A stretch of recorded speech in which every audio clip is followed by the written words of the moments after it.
privilege of being an ARC reader for Drea Scott Hunt for the Roses. As soon as you open the story, there is 2 quotes which leads you into the idea of what this story may be about. Then you get to the prologue, first paragraph, and it lures you in with the detailing of loss and love. If it wasn't for spoilers, I would have screenshot most of page 1 just to show you how beautifully pulled in I was. I love the way that the petals were used to space out each chapter. I do have an issue that I'm not sure if it's part of the PDF file I read or if it's grammatical errors, but there are some spacing issues with sentences, such as a character would start speaking but there'd be a blank gap, as if the author hit enter one too many times before the dialogue continued. Again, I'm not sure if that's a PDF formatting or a genuine issue, so I won't hold that against the author. Now, excluding the formatting issues, I do have some things that didn't work for me.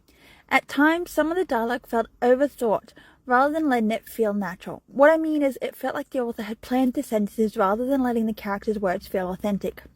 When the "where is he" and Ari's world shatters moments happen, it feels a bit let down. I felt like nothing really built up to that moment, so it felt a bit jarring to read, especially when the next chapter changes perspective.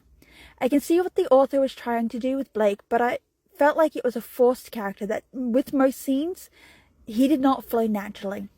I like how the author knows how to balance between the side characters and the MCs, though there is times when it does feel like too many characters in one scene, but the author knows when to keep the MCs in focus. I think one thing the author could have definitely done without is describing the clothes the characters wear.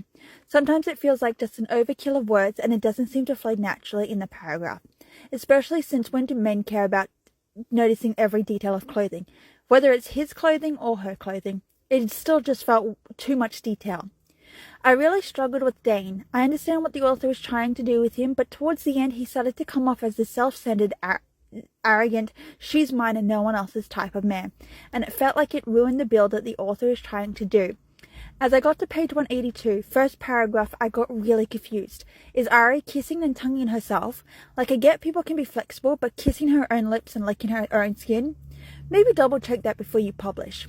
Unfortunately, when I got closer to the end, roughly 100 pages, maybe 200 pages, the story felt like it was repeating itself, and after reading similar paragraphs over and over, I was just praying for the story to hurry up and end. I understand that this story is about grief and finding love after grief, but unfortunately at times the story felt like it was steering away from those themes. Even though I struggled a bit with the story, I'd like to give Drea Scott another go before deciding if they're an author for me or not.